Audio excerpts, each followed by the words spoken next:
Bonjour à tous chers élèves adorés, aujourd'hui on va parler de tectonique des plaques. Et non, je ne ferai pas la blague, je pense que mes élèves n'ont pas la référence. Donc encore une fois, tout commence sous terre, vous avez plusieurs couches qui vous composent la terre, le noyau, le manteau, etc. Et la couche la plus superficielle, la plus à la surface, composée de roches, c'est la lithosphère. Donc c'est cette lithosphère qui va nous intéresser ici. Cette lithosphère est composée d'une première couche qu'on appelle la croûte et d'une partie du manteau, voire le schéma quelque part ici. Cette lithosphère va faire entre 100 et 150 km d'épaisseur selon que l'on soit en milieu continental, 150 km, ou en milieu océanique, 100 km. Elle est délimitée en profondeur par une frontière qu'on appelle la LVZ, Low Velocity Zone, zone de moindre vitesse des ondes sismiques. Donc les ondes sismiques vont se déplacer plus lentement au niveau de cette couche parce que la roche va être plus molle. Et c'est justement parce que la roche est plus molle que la lithosphère va pouvoir glisser au-dessus de la couche qui est en dessous qu'on appelle la sténosphère. Maintenant, si on regarde en surface et qu'on regarde la répartition des séismes et des volcans, on voit que cette répartition n'est pas aléatoire et qu'elle délimite des grandes zones. On va appeler ça des plaques lithosphériques, des plaques tectoniques. Il en existe de plusieurs natures. Vous avez des plaques totalement océaniques, vous avez des plaques à la fois continentales et océaniques. Et on va s'intéresser maintenant à ce qui se passe au niveau des frontières de ces plaques. Donc ces plaques vont bouger, se déplacer. Le premier à avoir émis cette hypothèse, c'était Alfred Wegener en 1912. Et lui proposait que c'était les continents qui se déplaçaient et pas les plaques entières. La notion de plaque est venue après.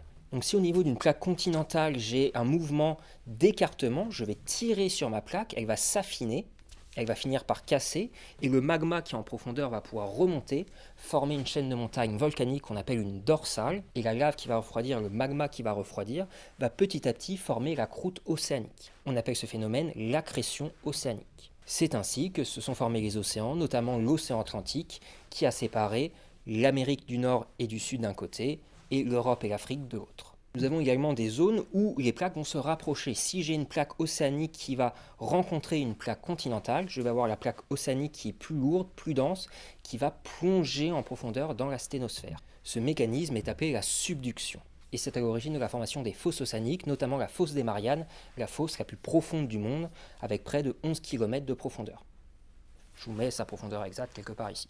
Si j'ai deux plaques océaniques qui s'affrontent, ça va être la plaque la plus ancienne, qui va être la plus dense, qui va plonger sous l'autre plaque océanique. C'est aussi la subduction.